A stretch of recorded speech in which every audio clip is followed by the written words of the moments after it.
የትላንትናው ምሽት ፈትዋ ኢትዮጵያ ነበረ። እሱ እንደዚህ አይነት ሰው አልመሰለኝም እኮ እንደዚህ ሲያይ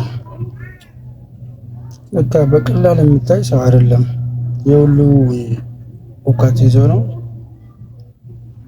ይህ በቀላል እያየው ያለ።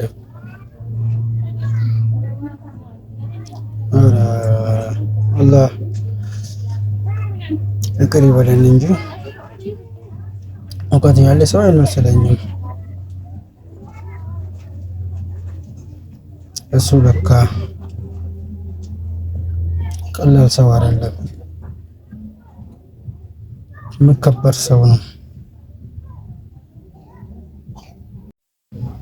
እኮ ከመጽሐፍ ቅዱስ ሲያነበው ዲያቆን መሰለኝ፣